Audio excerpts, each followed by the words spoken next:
Hi, welcome to toddfun.com, where I do what's fun. Today's fun is finishing video 4 of a 4-part series on grandfather clocks. Now the first ones were essentially how to evaluate your clock and what condition it's in, and then there was cleaning it, and then the last one was greasing and oiling it correctly.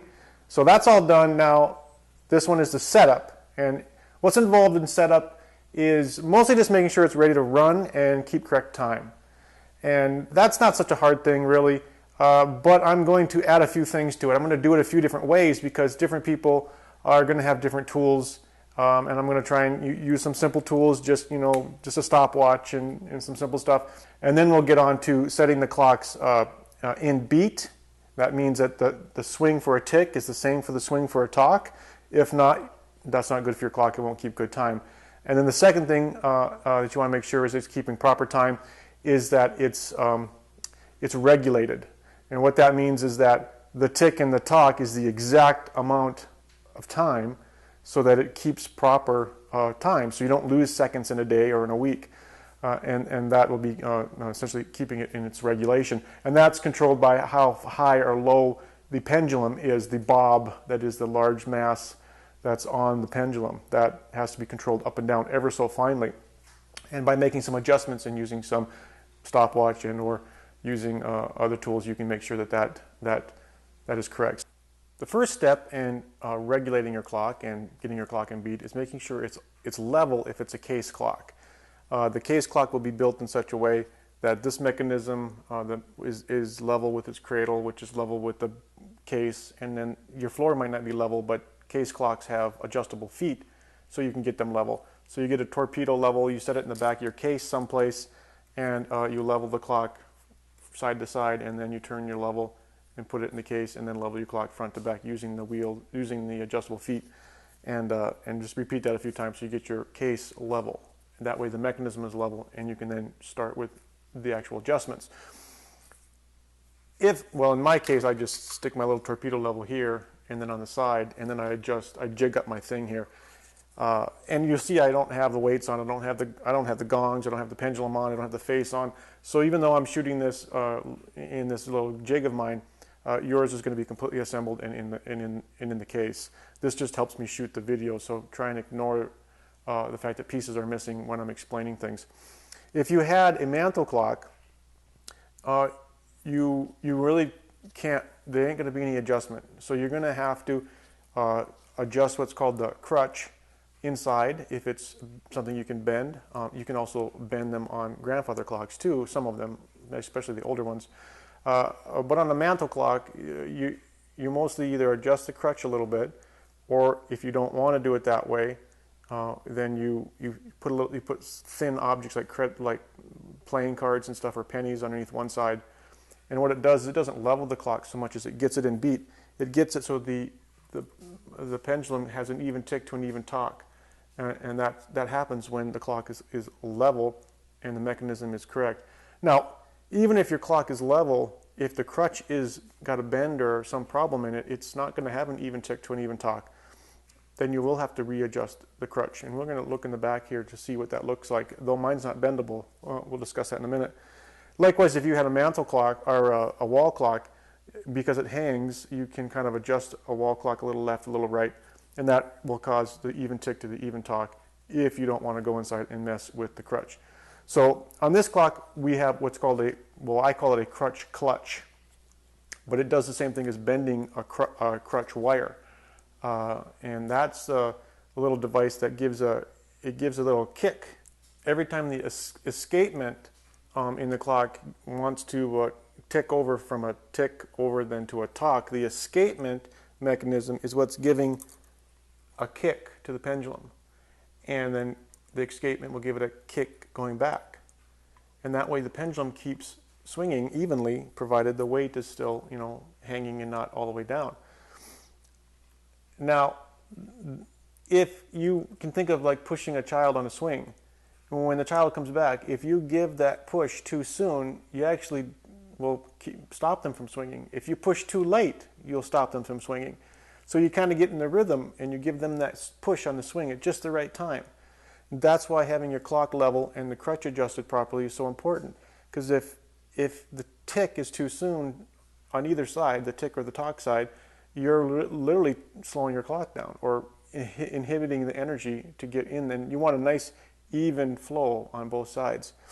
And we've leveled our clock now. We'll assume you've leveled your case clock. Now let's go look at the crutch on a grandfather clock in mine. On my grandfather clock, this in the back here is the crutch. Okay, back here. It goes down to what I call the crutch clutch. And then that goes to a pin that goes through the pendulum hanger rod. And the pendulum hangs on this little square right here. Now, the pendulum hanger goes up to the pendulum spring, and this little soft piece of metal, two pieces of metal here, is like a light tin spring. It's just called a pendulum spring, and it's just lets it swing back and forth smoothly. And behind that is the crutch clutch going into the escapement mechanism. And the escapement mechanism is what's actually giving a kick of energy to this rod. Now in my case, the crutch is not bendable. It is a fixed rod. If it were bendable in some mantle clocks, older clocks, wall clocks, you adjust the crutch to get an even beat by bending this crutch rod just ever so slightly. That would then, in turn, keeps perfect rhythm for the clock to keep perfect time. So that tick to talk must be perfect, otherwise you just won't have a nice even time swing, and you could even stop your clock. Now this pin right here is not connected to the pendulum hanger in my clock. It's going through a couple of holes, but it will kick on either side of that hole at just the right time if it's set properly. In my case, I'll be, like I showed earlier, I'll be turning that crutch clutch to get the exact perfect position. Let's go to the front. Let's zoom in on my crutch cog or crutch clutch, and that's it right there. Now notice how it's a circle and it has a little dot right there. That's the center shaft going through, and you can see it's not even close to center because I got this thing wigged out really bad for demonstration purposes, of course. But rather than bending the clutch rod, which is this part coming down, I actually turn this spring-loaded clutch. Now if I centered it, I can try and do it from the side a little bit. If I did that, then that would probably be a far better working clock because the crutch clutch pin is in the center, and if I hang on my pendulum now, that would swing pretty much nice and even back and forth. But that's what I'm going to adjust to control the beat, an even tick to an even talk. So let's go show how I do that. If you have to bend it, then that's a different deal, and you have to figure that out. If your mechanism is different, you'll have to figure that out. But ultimately, that's how this mechanism works. So let's show how we decide if we have an even tick to an even talk. That's the next important step. So here's my fancy pendulum, and it's got an adjustment screw on the bottom, which we'll show later for regulation, but right now we're setting it in beat. I've got everything out of the clock, so it's easy for me to hang my pendulum on the pendulum hanger. And you're going to have all your stuff on it, of course, when you're doing this. Your clock's going to be fully assembled. But I, for filming purposes, have things dismantled a little bit, and I have chains out of the way. What I'll be doing is I need to hang at least the center weight. So I've got the center weight here, which will be for the timing, for the time gear train, which is a center gear train. I do not need the weight for the quarterly chimes. I do not need the weight for the hourly chime. So for demonstrations, I'm just going to hang a weight here. I'm going to leave a little slack right here so that I can have the clock ticking. Filming purposes only, of course. So I take my center weight, make sure it says center, and I'll be hanging it there. That adds the energy to the clock because that's the minimum you need, adding the proper energy to the clock. For it to get an even tick to an even talk. Let's demonstrate what it sounds like when it's out of whack really bad. So, well, actually, it's pretty close to center. So let's listen to an even tick to an even talk. I'm going to put my mic inside the clock.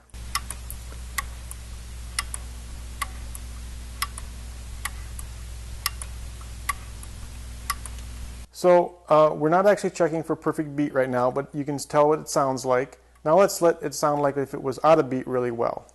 I will adjust my crutch clutch a lot.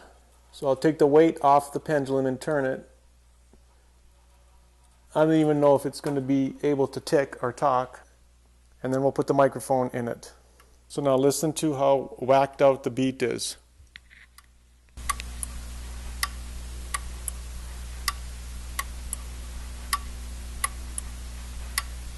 So if the beat of your clock is that messed up, it's either going to stop or it certainly isn't going to do anything right. It'd probably even be really super bad on the gears and the mechanism, because it's trying to add energy when energy is still coming from the pendulum.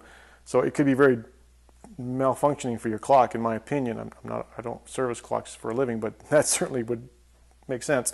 So we want to get it more even, but let's show it's still out of beat really bad so that we can exaggerate what it's going to look like when you set it. So let's show one way of setting it. So what we have here is a piece of paper which would normally be taped to the back of your clock or on something that's just behind the pendulum, something you can write on. You could use little flags of tape or something too, but the object is to mark the center of that resting pendulum. And if you look at the side, get a little parallax here, you can see it is off. I mean, it is there, there's a little dot. But if you get away from the clock a little bit, get nice and straight with the clock, you won't get any parallax, and you'll be able to put your mark. Now we're going to mark how far it swings left and right, and then measure them. Well, I'm going to say I'm not very good at this method, though this is the first time I've tried it outside my clock, and even when I've tried it inside the clock, it was really challenging. If we'll look at it, this is the center.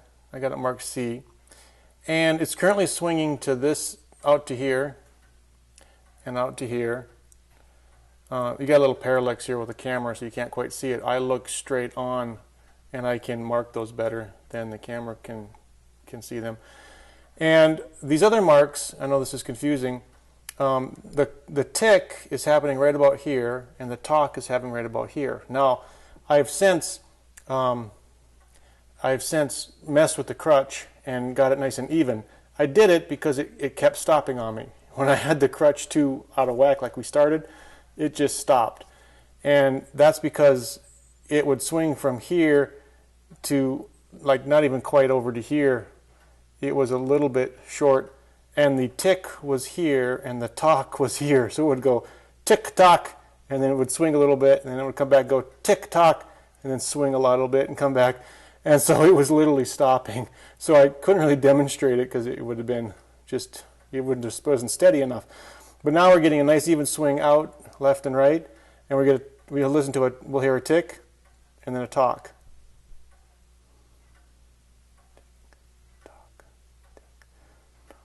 I'm not sure this is perfectly perfectly on a beat, because I'm not real good with my ear like that.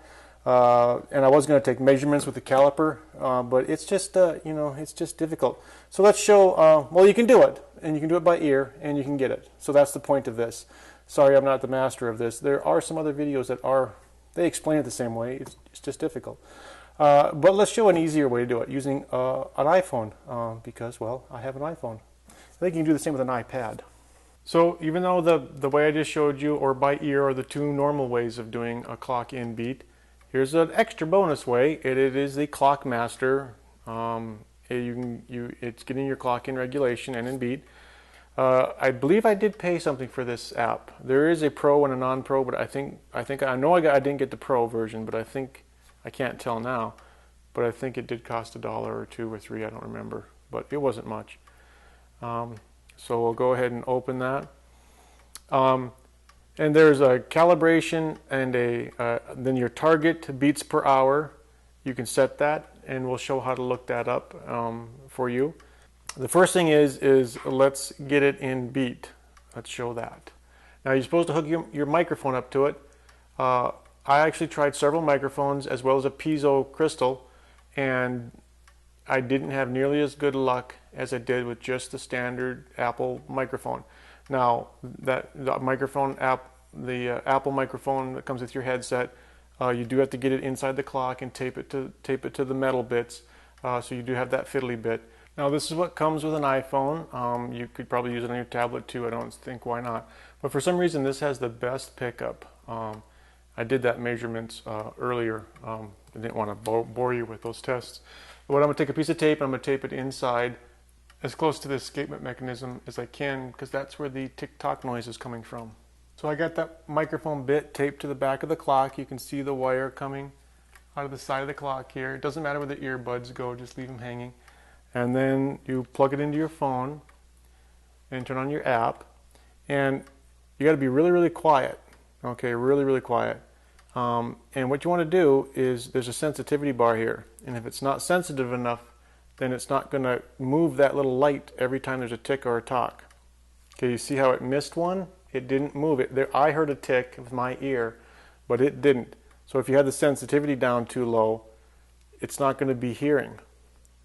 So the object is to get the sensitivity just to the edge where it starts giving a nice even motion for every tick and tock. There it goes. Tick, tock, tick, tock.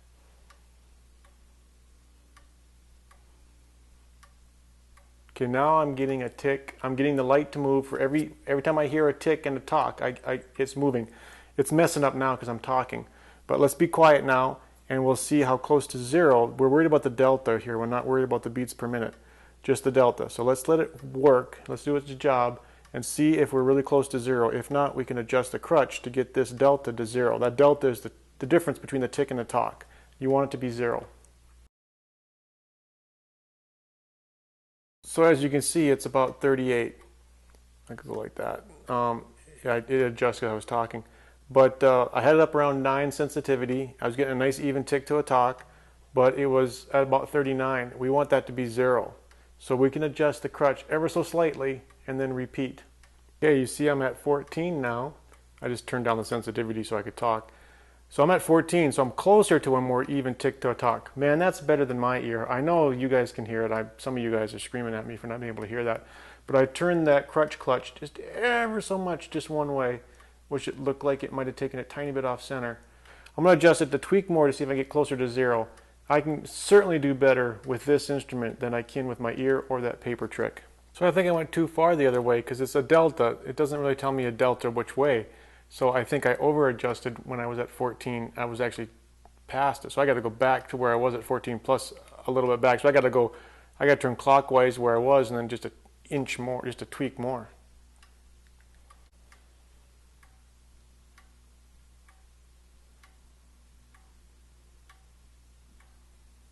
It's a little bit touchy until the clock is settled, and you got to be super, super quiet, and you got to have that taped on there good against the metal so it's really picking up.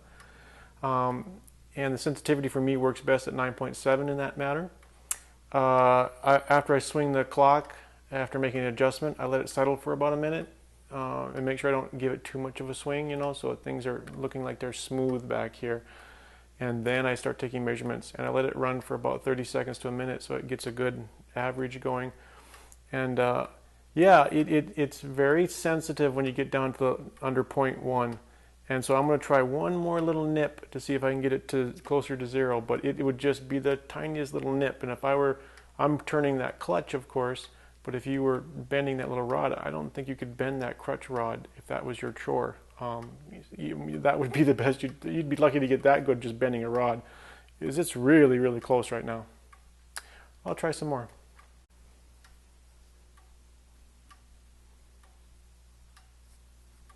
Here we go. You saw it was at exactly 0 before I made some noise. So it took about 15 tries.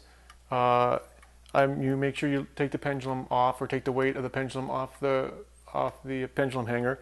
You adjust your crutch, in my case my crutch clutch, and then just the tiniest little tick of a motion will move it. This is very accurate. And it got it to 0. So you know, really I can kind of now listen many times. Yeah, it does sound smoother than anything else. So it's just a much easier ability to use a tool like this if you don't have the ear for it yet. But I think you could develop an ear for it pretty quick. But yeah, that worked really good. Now we're going to work on the beats per minute, but technically it's per hour. as you'll look up beats per hour, and that's got to do with the length of the pendulum, where the weight of the pendulum bob is at. So let's do that next. So let's start with getting in regulation. Regulation means that we're going to get that plumb bob, the bob, to be at the exact right height. There's a little screw at the bottom that adjusts it up and down. You just sort of screw it up a little bit, makes the clock tick faster. Screw it back down so that the bob goes down. It'll tick a bit slower. So you can adjust if you want it to go faster or slower. Now we'll do it we'll do it without using an Apple device, because not everyone has an Apple device. We'll do it with just math. You have to know your clock. Like I looked up on the back of my clock, I got exactly the model I have, and I actually found out that they've changed the model numbers, and mine cross-references to a new model. I found all that, and I got the information about my clock, actual beats per hour. I found out my pendulum should be exactly 100 centimeters long, so I could measure that, but there's no need. We can do this by listening to the clock. I found that my beats per hour for this clock with the 100 centimeter pendulum is 3,870 per hour. Now you want to divide that close to how many in a minute, or half a minute, or 2 minutes, something that divides into an even count, because you actually have to count however many of these you hear. As soon as you get to that number, you stop your stopwatch. And if it's close to the mark that you're looking for, like in my case, this is evenly dividable by 2 minutes. This hour divided by 2 minutes gives me 128 beats for every 2 minutes. If I try to do minutes, I would have to count to half a beat, and I guess you could do that if you want to, or you could go less. But you want this to be close to a minute or more, so that you get a lot of counts. And then what you do is you start your stopwatch, and you stop at 128, and it should be 2 minutes. So I've done that, and when you do the counts, you want to when it comes to this side, you don't actually start your stopwatch until it gets right in the middle. So right in the middle you start it, and then you count 1, 2, 3, 4. You count each click on each side. And then when you hit 28, as soon as you know you've said, or in my case 29, as soon as you get to the middle, you stop.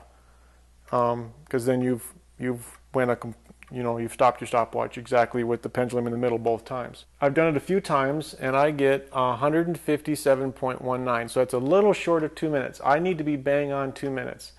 It got to 128 a little bit too soon, so I want it to tick a little bit slower, so I would lower that bob by unscrewing it. In this case, for such a tiny thing, just the tiniest amount, not much at all. And then that would, of course, and then you let the clock settle for a little while to get in, give it a little bit of time to get into that swing, and then take another measurement. And then when you get that exact number you're looking for, your clock is set.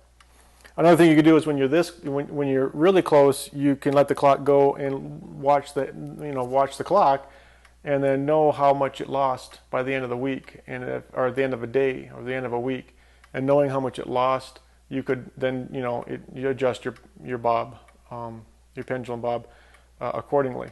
And I think my clock is like a full turn is like 1 minute and 12 hours of loss or gain, is kind of what it comes out to, if I remember. I've done this clock before, but that's neither here nor there. It'll be different for other clocks anyway, because the pendulum length is different for different clocks. But now you know how to do it the manual way. I didn't really have to show it to you, because it was just boring, me counting and hitting start and me hitting stop and shooting for that number. But now let's use the Clockmaster tool to see how it works. Just make sure I don't miss it. We did the calibration, and that was good. You want to make sure you have the calibration done, and you want to make sure that you have the sensitivity set the way you want it. Okay.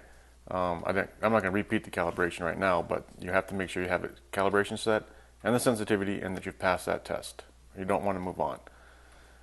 Then you want to put in your target.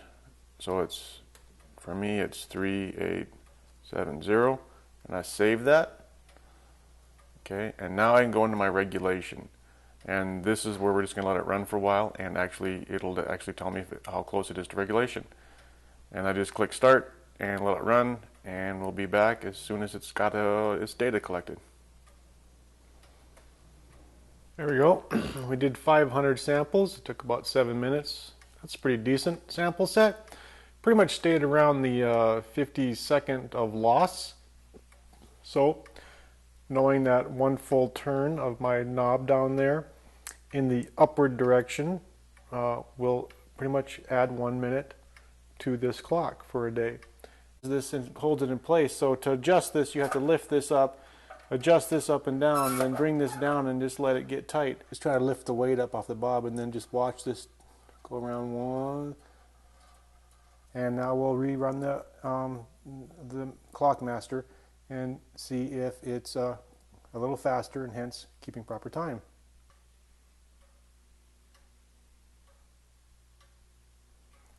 Well, there we go. Another almost 10 minutes and still not much better. I'll make another adjustment. Well, that's looking really good. Now we're at plus 13 seconds in a day. I turned the screw up 3 whole turns. So I went a little bit too far, not much. I'm going to back it off and run another test. There I did a 15-minute test just to make sure I definitely had it, and I did. Absolutely no loss. Exactly 64.5. So yeah, you can dial those in really tight with this, but it takes quite a few tries.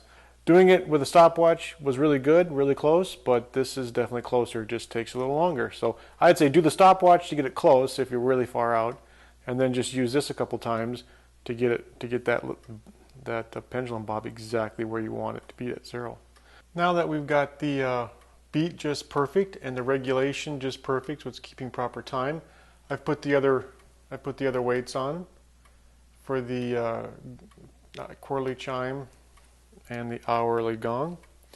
And on top of that, we have to put the hands on. I'm going to leave the face off for now so you can see more of what you wouldn't be able to see if the face was on, but that's just so you understand what I'm doing with the hands. We have to get the hands orientated correctly. It's not that complicated, really. It's probably even easier if you have the faceplate on. But let's go up and see how that works. You can kind of see there's a brass part here, and then there's a front, looks like a steel, because it is, but it's got square on it. Well, the hourly hand just has a press fit. It's just wherever you happen to put it. And nothing magic about it. Wherever the hour happens to really be the hour, that's where you press it on.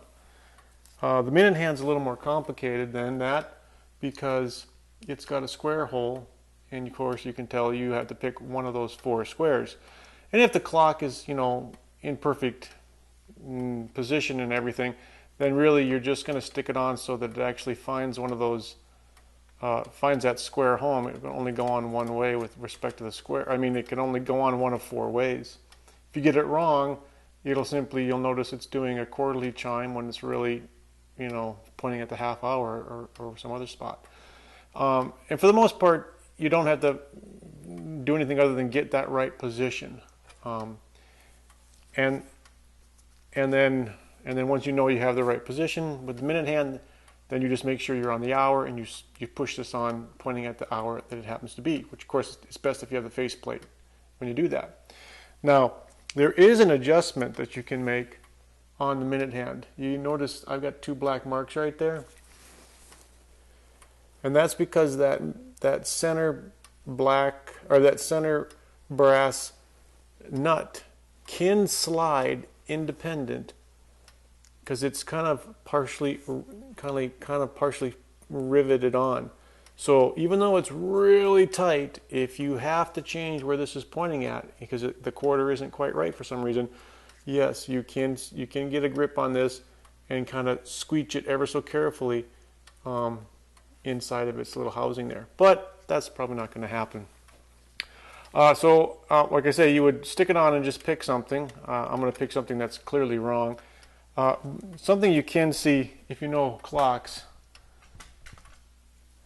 is if we're on that first cam position, because there's a short cam, a medium cam, a long cam, and then a really long cam.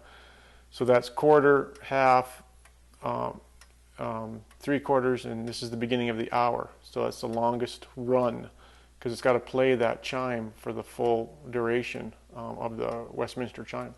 So I'm currently at the 15-minute mark. I'm about to play the 15-minute mark, and I'm actually kind of set So what I really want to do is I just want to run it around until I get to an hour. So I'm just going to stick this on any old place. I don't really care where right now. Just sort of using it for a way to turn the clock. So I got this on over here, and I'm going to start turning it. And every time I get to a click, I'm going to let it run. And I'm going to see it just stopped at the quarter. So really, I should be pointing at the quarter right now. So that would clue me in to turn like that. And now I'm perfectly at the quarter because it went in the quarter. But you would know that because it played the quarter. It played the quarter chime. So you don't have to have the faceplate off to really do this per se. But then we want to know, well, what hour it is. Well, if we have the faceplate off, we can count these snail gears. And this is hour 1, 2, 3, 4, 5, 6, 7, 8. So technically it's 8 o'clock. So even though this is, essentially 7:15, I would like to go ahead and get that to 8 o'clock. And if the faceplate was on, you wouldn't care. You would just go and then you would listen that you have the quarter hour.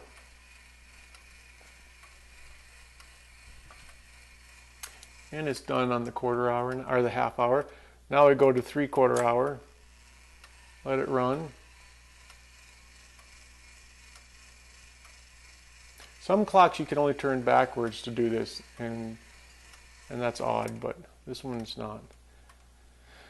You can turn this one backwards if you wanted to, but I'd like to do it this way. So now it all got set up for doing the hourly chime.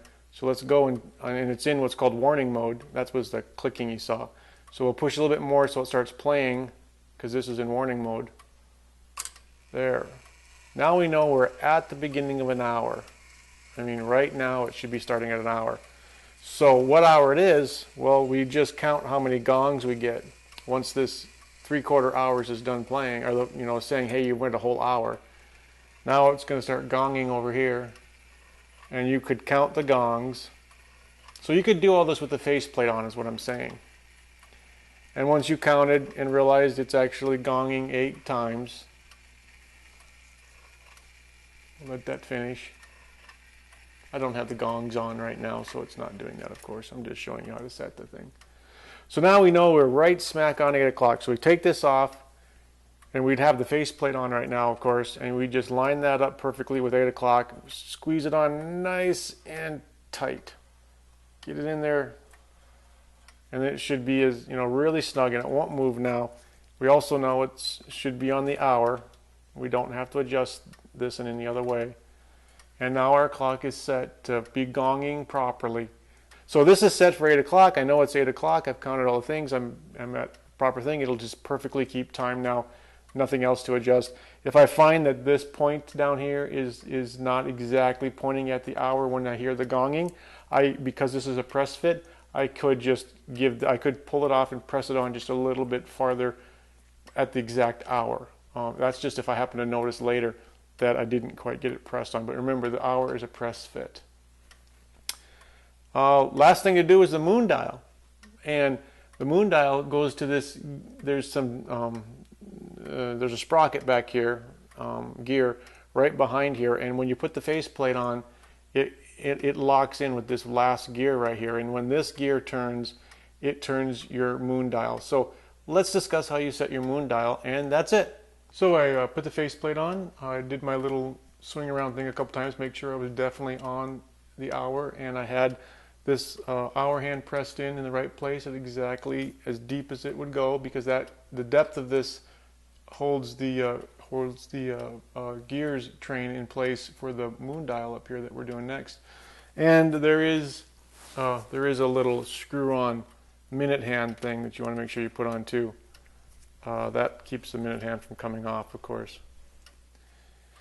Now for the moon, it's basically going to tell you whether the moon is going away and exactly how much of the crest you're seeing. That's kind of what this information up here is for. And then whether it's coming or going. And being this would normally be in a clock, you can't really get to the backside too easily. So the concept is you just apply a little pressure and then you just move it. And it'll start to click right along. there's a little click in the back that I had to put in place. There's a little click bar that I had to engage. It normally doesn't disengage, but if it does, you have to put that on. I'll show it to you.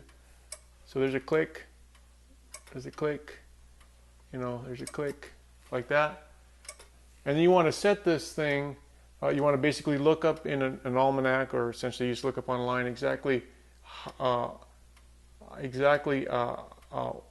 many days ago the full moon was. And then you know exactly where to go from there. So let's first show the side here. So this saw blade looking thing back here is the moon phase disc. What I'd reached back there to do is each one of these little sawtooth is a single day. And so basically that had come undone when it was in packing. And when you move it, you hear this click, and that just stops it on a given day. And then there's some gear train right down in here that, you know, keeps with the minutes and keeps it on track. So once you set the moon phase, you don't have to set it again unless your clock stops for some reason. Then you'll have to reset it.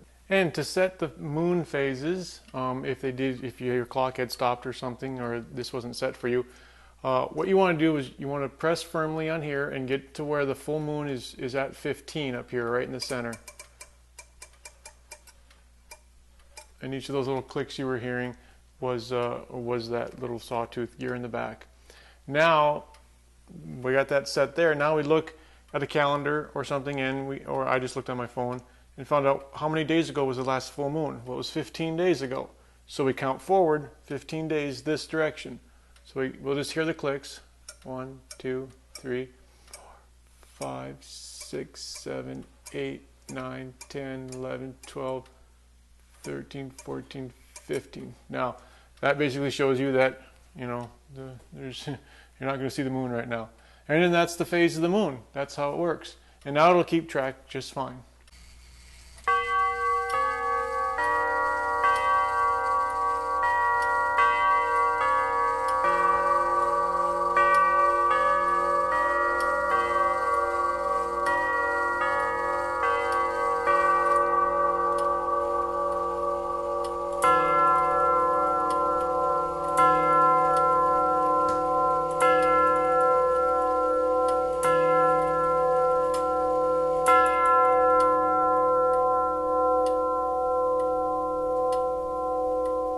It's running great. Been running it on this test stand for a few days here now. It's been just perfect. You've got to have a test stand if you're going to tear apart a clock and put it back together like we did in parts 1, 2, and 3. Because there's certain fiddly things you have to do once you put them back together, especially a gong clock like this, maybe not so otherwise.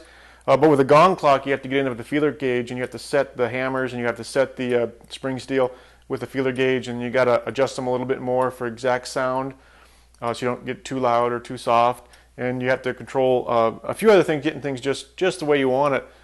One of the things that came up was that you take a picture of the front, you get a picture of the snail gear, the small snail gear, which controls where the hour gong stops, the gear train. Well, that can go in 4 different positions, and the photographs didn't really tell me which one would matter. And it turns out it does matter because it runs a sprocket in the back, a spur sprocket. Looks like a spur from like cowboy spurs. And it lifts that hourly gong. And I'll throw up a bonus video after this one sometime about how that works and why that's important and how to set that.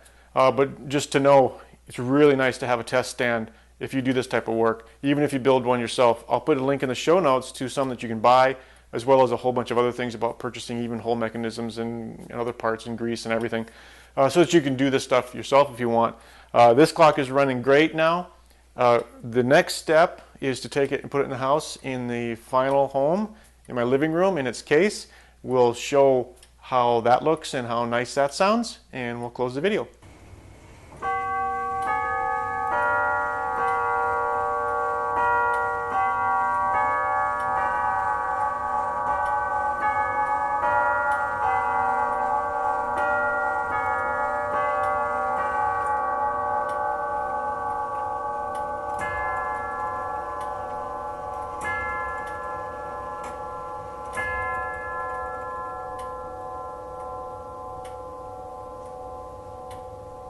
there it is. Several months of work, lots of recording in detail for you guys to use and understand how to use one of these. If you got an old clock, maybe this is your chance of going through it. If you don't think you're up to it, you can always order one of those mechanisms. I'll have links in the show notes, and then you can do everything else for yourself for sure. But it was a fun project, a lot of work. It sounds beautiful. It keeps perfect time. So thanks for joining me in my living room now. This is the clock we're going to keep for another 3 decades, maybe 5. Let's hope we keep it running. See you later. And we do it. It was fun. Yeah.